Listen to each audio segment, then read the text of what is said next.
आज से 15 साल पहले 25 जून 2009 को ये दोपहर 12 बजे की ही बात थी जब माइकल जैक्सन को उसके पर्सनल डॉक्टर ने कुछ नशीली दवाइयां दी और उन दवाइयों की वजह से माइकल जैक्सन की मौत हो गई। अब डॉक्टर का कहना है कि उसने ये नशीली दवाइयां नींद न आने की बीमारी की वजह से माइकल जैक्सन के मांगने पर ही उसको दी थी। लेकिन माइकल के फैंस और परिवार वाले आज भी यही मानते हैं कि माइकल की हत्या की गई थी।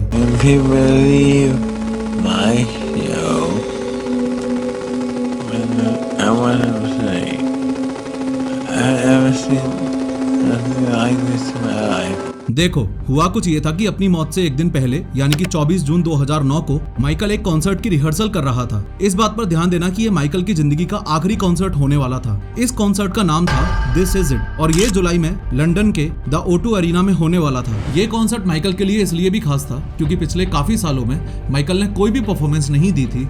उसके ऊपर बच्चों के शोषण का जो आरोप लगा हुआ था उसकी वजह से। म्यूजिक इंडस्ट्री से ब्रेक लेने के बाद के इस पहले और आखिरी कॉन्सर्ट के लिए माइकल जैक्सन इसलिए भी एक्साइटेड था क्योंकि उसके बच्चे उसे पहली बार लाइव परफॉर्म करते हुए देखने वाले थे। एक बार इस घटना से जुड़ी इंपॉर्टेंट लोकेशंस पर भी नजर मार लो। अमेरिका में लॉस एंजलिस में यहाँ ये माइकल जैक्सन का घर है 100 नॉर्थ कैरलवुड ड्राइव। अब यहाँ से तकरीबन 28 किलोमीटर की दूरी पर है द स्टेपल्स सेंटर, जहाँ माइकल रिहर्सल्स के लिए अभी भी मौजूद है। माइकल जैक्सन के इस रेंटेड घर और इस रिहर्सल लोकेशन के बीच के डिस्टेंस को करीबन 24 मिनट में कवर किया जा सकता है। अब बात 24 जून 2009 के रात के 12 बजे की है। माइकल अपनी रिहर्सल से फ्री होकर अपने घर 100 नॉर्थ कैरलवुड ड्राइव के लिए निकल जाता है। रात के लगभग 12:30 बजे माइकल अपने घर पहुंच जाता है। माइकल जैक्सन घर लौटते ही सीधा किचन में जाकर डिनर करने के लिए डाइनिंग टेबल पर बैठता है। अब यहाँ ये जो लेडी आपको दिखाई दे रही है ये है काई चेज, जो कि माइकल जैक्सन की पर्सनल न्यूट्रिशनिस्ट और शेफ है। इनफैक्ट उसी ने माइकल के लिए आज का ये डिनर भी तैयार किया है। फाइनली खाना खाने के बाद माइकल अपने बेडरूम में चला जाता है। बेडरूम में जाकर माइकल सोने की बहुत कोशिश करता है, लेकिन माइकल को इंसोम्निया यानी कि नींद ना आने की प्रॉब्लम थी,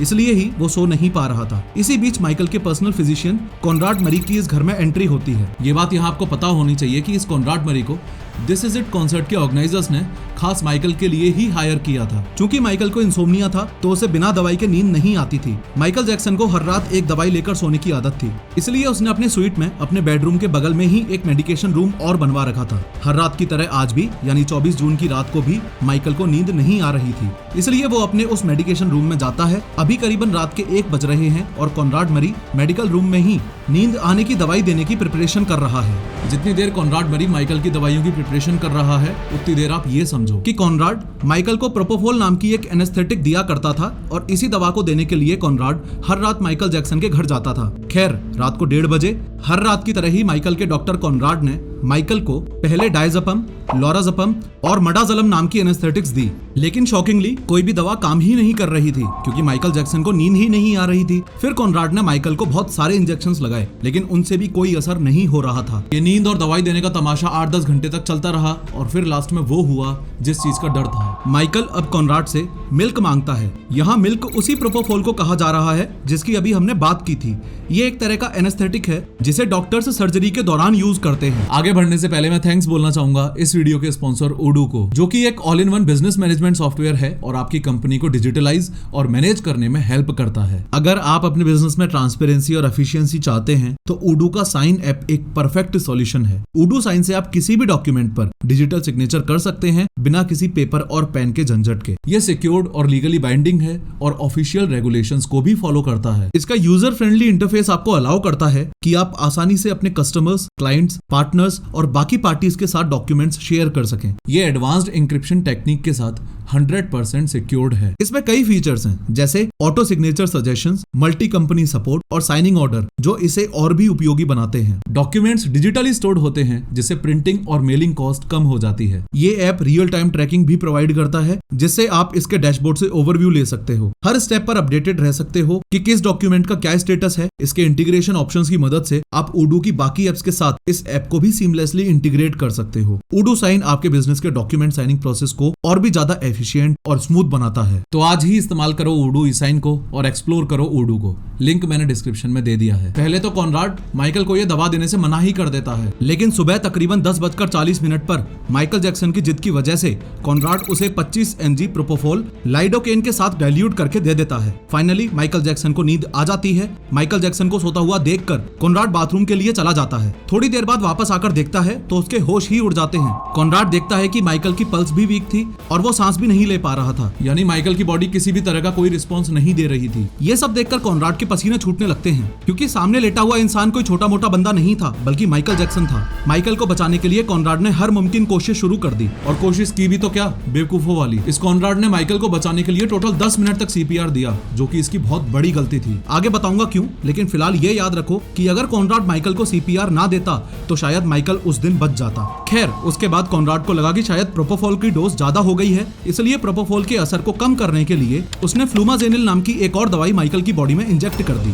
ये दवाई सेडेटिव ओवरडोज को काउंटरैक्ट करने के लिए, यानी कि कम करने के लिए दी जाती है। लेकिन अभी भी, यानी कि इतनी दवाइयों के बाद भी माइकल तो रिस्पॉन्ड ही नहीं कर रहा है। जब कुछ भी काम नहीं आया तो कॉनराड ने हेल्प के लिए आवाज लगाई, लेकिन किसी ने कुछ सुना ही नहीं। इस समय तक कॉनराड बहुत घबरा चुका था। घबराहट में वो तकरीबन दोपहर 12 बजे चिल्लाते हुए सीढ़ियों पर आता है और काई से कहता है कि get help, get security, get prince. इतना कहकर वो वापस माइकल के कमरे में चला जाता है। डरी हुई काई सब कुछ छोड़कर माइकल के बड़े बेटे प्रिंस को लेकर आती है। प्रिंस की उम्र इस समय 12 साल थी, जो यहाँ डैन में अपने भाई बहनों के साथ खेल रहा था। काई को कोई आइडिया नहीं था कि एग्जैक्टली उसे क्या करना है, वो बस प्रिंस को लेकर आ जाती है। दूसरी तरफ कॉनराड माइकल के कमरे में जाकर तकरीबन 12:15 पर माइकल अमीर को कॉल करता है। ये माइकल अमीर माइकल जैक्सन का पर्सनल असिस्टेंट था। कॉनराड माइकल अमीर को हेल्प और सिक्योरिटी लाने को कहता है, लेकिन माइकल अमीर तो उस समय घर में था ही नहीं। अब चूंकि वो उस समय घर में मौजूद ही नहीं था, इसलिए माइकल अमीर फर्दर एल्बर्टो अल्वारेज को कॉल करता है, जो माइकल जैक्सन का पर्सनल सिक्योरिटी था। कॉल मिलते ही एल्बर्टो माइकल जैक्सन के रूम की तरफ भागता है और वहाँ माइकल जैक्सन को देखता है। वो देखता है कि माइकल का मुंह और आंखें दोनों ही खुली हुई हैं और वो अनरिस्पॉन्सिव मैनर में बेड पर पड़ा हुआ है। ये सब कुछ देखकर तुरंत एल्बर्टो ने 911 को कॉल किया।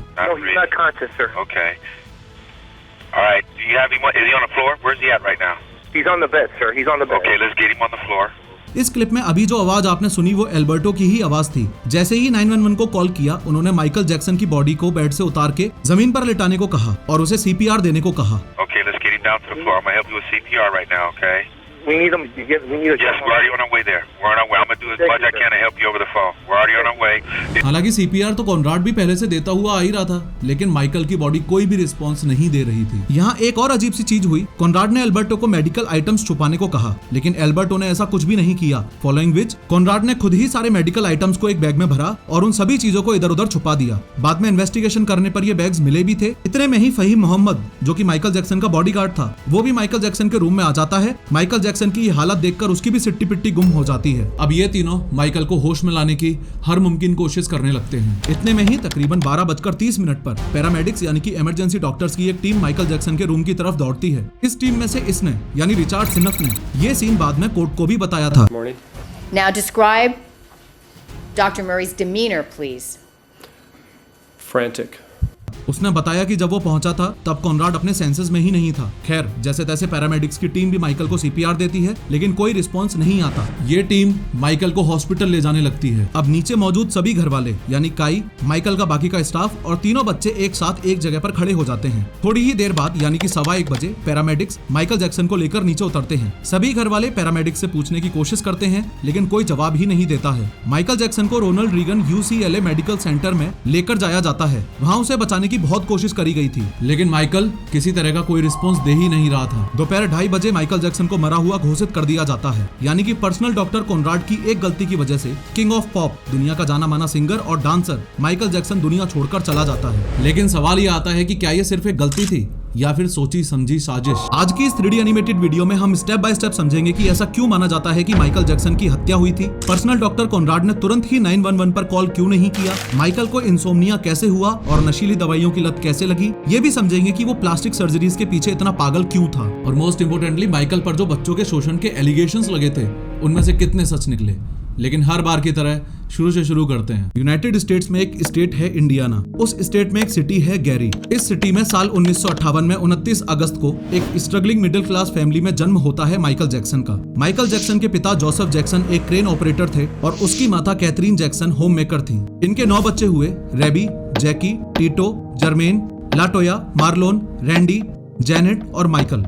इन 9 बच्चों में से सिर्फ 5 बच्चों ने, जैकी, टीटो, जर्मेन, मार्लोन और माइकल ने अपने पिता के कहने पर एक बैंड बनाया जिसका नाम था जैक्सन 5। माइकल जैक्सन के पिता जो ये बात अच्छे से जानते थे कि अगर इस दुनिया में जल्दी से पैसा कमाना है तो एंटरटेनमेंट इंडस्ट्री से बेस्ट ऑप्शन कोई भी नहीं हो सकता। वैसे भी देखा जाए तो इसका परफेक्ट एग्जांपल हम आज भी देख सकते हैं कि कैसे ये टिकटॉक बनाने वाले आज लाखों कमा रहे हैं। शायद जो को ये एहसास हो गया था कि अगर वो अपने बच्चों को इस फील्ड में भेजते हैं तो काफी अच्छा पैसा कमा सकते हैं, इसलिए बहुत कम उम्र में ही जो ने अपने 5 बच्चों को एंटरटेनमेंट सेक्टर में डाल दिया था। इसका नतीजा ये रहा कि उनका ये ग्रुप काफी फेमस भी हुआ था और उस समय जैक्सन 5 ने दुनिया में काफी धूम मचा रखी थी। लेकिन इन 5 में से सबसे ज्यादा पॉपुलैरिटी और अटेंशन ग्रैब किया माइकल ने। 5 भाइयों में माइकल सबसे छोटा था। डांस और सिंगिंग में सबसे अच्छी पकड़ भी उसी की थी। खुद माइकल भी ये जानता था कि वो हमेशा से ही एक परफॉर्मर बनना चाहता था। उसे स्टेज पर जाकर लोगों को एंटरटेन करने में बहुत मजा आता था, इसलिए उसने खुद के सोलो करियर पे भी ध्यान रखा। वो बीच बीच में अपने सोलोज निकालता रहता था ताकि जिस प्रकार का म्यूजिक वो लोगों के सामने लाना चाहता है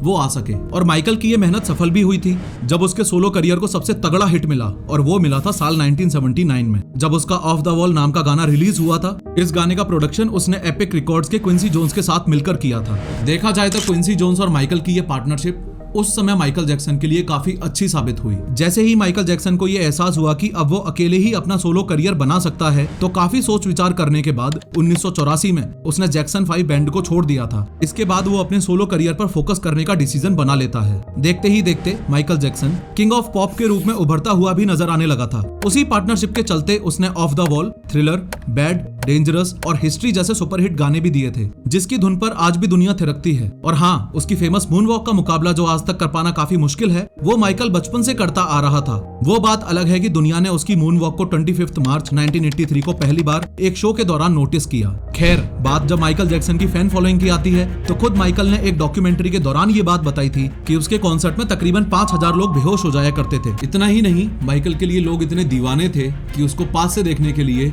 चलते कॉन्सर्ट में स्टेज पर चढ़ जाया करते थे। इसका एक एग्जांपल आप इस वीडियो में देख सकते हैं। ये बंदा माइकल जैक्सन के लिए इतना दीवाना था कि अपनी जान जोखिम में डालकर क्रेन पर चढ़ गया था, और उसका ये प्यार देखकर माइकल जैक्सन ने भी उसे गले से लगा लिया था। लेकिन अक्सर कर सेलिब्रिटीज से इस जेस्चर की उम्मीद कम ही करी जाती है। जहां कई सुपरस्टार्स अपने फैंस को इस तरह से ट्रीट करते हैं, वहीं माइकल उन्हें गले से लगा लिया करता था। शायद इसी डिफरेंस ने माइकल जैक्सन को किंग ऑफ पॉप बनाया था। अब यहाँ तक देखने में माइकल की लाइफ जितनी मजेदार दिख रही है उतनी थी नहीं। उसके साथ 2 ऐसे मेजर एक्सीडेंट्स हुए जिन्होंने उसकी जिंदगी पलट कर रख दी। दरअसल साल 1984 में हुआ कुछ ऐसा था कि माइकल एक पेप्सी कमर्शियल की शूटिंग के दौरान एक्सीडेंट का शिकार हुआ। जैसा कि आपने अभी इस क्लिप में देखा कि माइकल यहाँ इस जालीदार गेट के पीछे खड़ा हुआ था। वो आगे बढ़ता है और एक छोटा सा फायरवर्क होता है। उसी फायरवर्क से निकली एक चिंगारी माइकल जैक्सन के बालों में आ गिरती है। थोड़े टाइम तक तो उसे एहसास ही नहीं होता है, लेकिन धीरे धीरे आग उसकी खोपड़ी तक चली जाती है, जिसकी वजह से उसे 3rd डिग्री बर्न्स आ जाते हैं। इसके बाद साल 1999 में भी उसके साथ एक और हादसा हुआ। इस हादसे में माइकल जर्मनी में एक कॉन्सर्ट के दौरान अपने ही गाने दी अर्थ सॉन्ग पर एक ब्रिज के ऊपर खड़े होकर परफॉर्म कर रहा था। तभी अचानक वो ब्रिज एक खराबी के चलते 50 फीट की ऊंचाई से एकदम जमीन पर आ गिरा। लेकिन इतने बड़े हादसे के बाद भी उसने परफॉर्मेंस को कंप्लीट किया। इस हादसे के बाद माइकल को तुरंत हॉस्पिटल में पहुंचाया गया। बस यहीं से माइकल को पेन किलर्स और सेडेटिव्स यानी नींद की दवाइयों की लत लग गई। इन हादसों से ही माइकल को स्टेज पर खुलकर परफॉर्म ना कर पाने का डर सा पैदा होने लगता है। उसका ये डर बढ़ते बढ़ते इतना बढ़ गया कि इसी डर की वजह से वो स्ट्रेस में रहने लगता था, और इसी स्ट्रेस की वजह से माइकल के शरीर में काफी सारी बीमारियां भी जन्म ले लेती हैं। लेकिन उन सभी बीमारियों में सबसे खतरनाक बीमारी थी इंसोम्निया की, जिसके चलते माइकल कई दिनों तक नहीं सो पाता था। उसकी इसी मेडिकल कंडीशन को देखते हुए उसे काफी सारे मेडिकेशंस सजेस्ट किए गए, लेकिन कोई भी मेडिसिन उसके लिए काम नहीं कर रही थी। फिर उसे कॉनराड ने प्रोपोफॉल के बारे में बताया। जैसे ही माइकल ने प्रोपोफॉल का इस्तेमाल किया, वैसे ही उसे चैन से नींद आने लग जाती है। अब हर रात उसे प्रोपोफॉल का एक इंजेक्शन दिया जाता था, और उस समय माइकल को इस प्रोपोफॉल की आदत सी पड़ गई थी। असल में प्रोपोफॉल एक इंट्रावीनस एनेस्थीसिया की तरह काम करता है, यानी कि जो सीधा आपके वेन्स में जाकर आपके ब्लड स्ट्रीम में घुलकर तुरंत असर करता हो। ये एनेस्थीसिया पेशेंट्स को या तो सर्जरी से पहले दिया जाता है या सर्जरी के बाद। लेकिन इस तरह का heavy anaesthesia doctors medical equipments की प्रेजेंस में ही देते हैं। इसी एनेस्थीसिया दवा का इस्तेमाल माइकल के ऊपर हर रोज किया जाता था, वो भी बिना किसी मेडिकल इक्विपमेंट्स के। एक पॉइंट के बाद माइकल इस दवा को मिल्क तक कहने लग गया था, क्योंकि इसकी कंसिस्टेंसी और कलर दोनों ही दूध की तरह हैं। और जैसे बच्चे रात को दूध पीकर सोते हैं, वैसे ही माइकल भी प्रोपोफॉल लेकर ही सोता था। एक बात और जो आपको यहाँ पता होनी चाहिए कि इस एनेस्थीसिया के बाद आदमी एक ऐसी नींद में चला जाता है जो उसे कॉन्शियस माइंड के साथ नहीं आ पाती है। ऐसा ही कुछ हमें कबीर सिंह में भी देखने को मिला था, जहाँ कबीर ने प्रीति के गम में खुद को मॉर्फिन से सिडेट किया था, वहीं माइकल ने चैन की नींद के लिए खुद को सिडेट किया था। इन शॉर्ट, माइकल की जिंदगी के ये 2 एक्सीडेंट्स इतने भयानक निकले कि एज अ रिजल्ट उसे इंसोम्निया भी हुआ और नशीली दवाइयों की लत भी लग गई। खैर, दुनिया में हर कोई माइकल के बारे में एक बात तो जरूर जानता है और वो है उसकी प्लास्टिक सर्जरीज। माइकल को प्लास्टिक सर्जरी से बहुत ही ज्यादा प्यार था। हालांकि उसने पब्लिकली इस बात को कभी माना ही नहीं कि उसने किसी भी तरह की कोई भी प्लास्टिक सर्जरी कभी करवाई भी है, लेकिन एक सर्जरी के बारे में उसने खुलकर बात की थी और वो थी उसकी नोज सर्जरी। माइकल ने इतनी बार नोज सर्जरी करवाई थी कि एक आम आदमी तो अपनी जिंदगी में करवा ही नहीं सकता है। माइकल को बचपन से ही अपनी नाक पसंद नहीं थी और उसका कारण था उसके पिताजी। माइकल के पिता काफी खड़ूस नेचर के थे। काफी कम उम्र में ही उसने अपने सारे बच्चों को एंटरटेनमेंट इंडस्ट्री में धकेल दिया था ताकि 10 जन के परिवार का पालन पोषण ढंग से हो सके। इसी सोच के साथ माइकल के पिता जो ने अपने बच्चों को हमेशा एक ट्रेनर की तरह ट्रीट किया था। उसने कभी अपने बच्चों को डैड बुलाने तक की इजाजत भी नहीं दी थी। प्रैक्टिस के दौरान वो अपने बच्चों को इतना मारते थे कि उनकी माँ यानी कैथरीन को रोकना पड़ता था। इन सभी चीजों की वजह से माइकल के दिमाग में अपने पिता के लिए एक विलेन की इमेज बन गई थी। वो अपने पिता से काफी नफरत करता था और डरता भी था। अपने पिता का नाम सुनते ही वो कांपने लगता था। इतना ही नहीं, माइकल के पिता ने उसके मन में उसकी नाक को लेकर काफी इनसिक्योरिटी भी पैदा कर दी थी। वो कहते थे कि इस तरह की नाक तुम्हें मेरे खानदान की तरफ से तो नहीं ही मिली है, ये घटिया नाक तुम्हें तुम्हारी माँ से मिली है। इसी इनसिक्योरिटी को दूर करने के लिए माइकल ने अपनी पहली नोज सर्जरी या रिनोप्लास्टी साल 1979 में करवाई। हालांकि उसका कहना था कि किसी एक्सीडेंट के दौरान उसकी नाक टूट गई थी, इसलिए उसने रिनोप्लास्टी करवाई थी, लेकिन असलियत क्या है हम सब जानते हैं। खैर, माइकल अपनी पहली सर्जरी से सेटिस्फाइड नहीं था, इसलिए साल 1983 में उसने एक बार फिर से रिनोप्लास्टी करवाई। लेकिन इस नाक के साथ माइकल को ब्रीदिंग प्रॉब्लम्स होने लगी थी, इसलिए साल 1986 में एक बार फिर से उसने रिनोप्लास्टी करवाई। उसके बाद ये सिलसिला कभी रुका ही नहीं था। कभी फेस, कभी चिन, फिर वापस नोज और फिर ओवरऑल फेस। ऐसा लगने लगा था कि मानो माइकल को शौक था कि प्लास्टिक सर्जरीज करवा करवा के मुझे दुनिया में सबसे भद्दा दिखना है। खैर, इन्हीं प्लास्टिक सर्जरीज की वजह से माइकल आए दिन सुर्खियों में बना रहता था। उसके फेम का इस्तेमाल करके काफी लोग आगे बढ़ने की कोशिश किया करते थे और इस लिस्ट में सबसे पहला नाम एमिनेम का था। मशहूर रैपर एमिनेम ने साल 2004 में अपने एक सॉन्ग में माइकल का मजाक बनाया था। उसने माइकल के साथ हुए ट्रेजिक एक्सीडेंट्स का मजाक उड़ाया था, वही एक्सीडेंट्स जिसमें उसके बालों पर आग लग गई थी और उसकी स्पाइन भी डैमेज हो गई थी। ऐसे ही काफी दूसरी चीजों को लेकर उस पूरे म्यूजिक वीडियो में एक तरह से माइकल को ट्रोल किया गया था। इसके जवाब में माइकल जैक्सन ने उस समय तो कुछ नहीं कहा, लेकिन साल 2007 में उसने एक ऐसा मूव चूज किया जिसको देख के सबके होश उड़ गए थे। देखो, जैक्सन ने उस समय सोनी के साथ एक डील साइन करी थी जिसके चलते उसने एमिनेम के सारे राइट्स खरीद डाले थे। यानी अब एमिनेम जितनी बार भी गाने गाएगा उतनी बार ही उसका कुछ फायदा जैक्सन को भी होगा। खैर, इतना स्मार्ट होने के बावजूद भी माइकल ने एक बहुत बड़ी बेवकूफों वाली गलती की थी और वो थी ये हादसा 19 नवंबर 2002 में बर्लिन, जर्मनी के एक होटल रूम की बालकनी में हुआ था, जिसके चलते माइकल ने अपने सबसे छोटे बेटे ब्लैंकेट को अपने फैंस को दिखाने के चक्कर में होटल रूम की बालकनी से ही लटका दिया था। ऐसा करने की वजह से उसको बहुत ट्रोल भी किया गया था, क्योंकि उसके ऐसा करने से उसके फैंस भी कुछ वैसा ही करने लग गए थे। लिटरली एक लेडी ने अपने बच्चे को भी बालकनी से इसलिए लटका दिया था क्योंकि माइकल ने अपने बच्चे को लटकाया था। मतलब बेवकूफों की कमी नहीं है दुनिया में। हालांकि इस पूरे हादसे के बाद माइकल ने एक पब्लिक अपॉलॉजी भी जारी की थी, क्योंकि इस सब के लिए वो काफी शर्मिंदा था। वो इस कांड के बाद इतने गिल्ट में जा चुका था कि उसने खुद को एक रूम में कई दिनों के लिए बंद तक कर लिया था। ये सब उसके बॉडीगार्ड ने एक इंटरव्यू में बताया था। खैर, एमिनेम के अलावा माइकल को सोनी से भी इश्यूज थे। दरअसल सोनी के साथ उस समय चल रहे डिस्प्यूट का कारण था उस समय के सोनी का चेयरमैन टोमी मोटोला। इनके बीच ये डिस्प्यूट एक नहीं बल्कि काफी सारे कारणों की वजह से चल रहा था, जैसे आर्टिस्टिक कंट्रोल, फाइनेंशियल इंटरेस्ट और एलिगेशंस ऑफ रेशियल डिस्क्रिमिनेशन। यानी माइकल के साथ टोमी मोटोला के द्वारा उसकी कास्ट और रेस को लेकर भी भेदभाव किया जाता था। हद तो तब हुई जब साल 2002 में माइकल ने लोगों के सामने आकर ये कहा कि टोमी मोटोला एक रेसिस्ट और डेविलिश इंसान है। उसने एक स्पीच में तो इतना तक कह दिया था कि मोटोला और सोनी ब्लैक आर्टिस्ट के साथ भेदभाव करते हैं और वो चाहते हैं कि ये आगे ना बढ़े। इस बात का सपोर्ट कान्ये वेस्ट ने भी किया था। कान्ये वेस्ट को भी लगता है कि माइकल को मारने के पीछे की कॉन्स्पिरेसी काफी खतरनाक है। कान्ये वेस्ट ने ये बात एक ट्वीट के थ्रू लोगों के सामने भी रखी थी। खैर, एक बात आपको यहाँ ये भी पता होनी चाहिए कि माइकल जैक्सन बच्चों से बहुत ज्यादा प्यार करता था। दरअसल बचपन से ही जो प्यार माइकल को अपने पिता से नहीं मिला था, वो प्यार माइकल दुनिया के सभी बच्चों के बीच लुटाना चाहता था। इसलिए उसने अपने लिए एक ऐसी दुनिया बनाई थी जहां वो अपना खोया हुआ बचपन एक बार फिर से जी सके। इस दुनिया का नाम था नेवरलैंड रेंच। वैसे तो माइकल के पास काफी सारे घर थे, लेकिन वो अपना सबसे ज्यादा टाइम इसी घर में बिताया करता था। इस घर को बनाने के पीछे माइकल के कई मकसद थे। जैसे माइकल अपना खुद का पर्सनल जू भी बनाना चाहता था,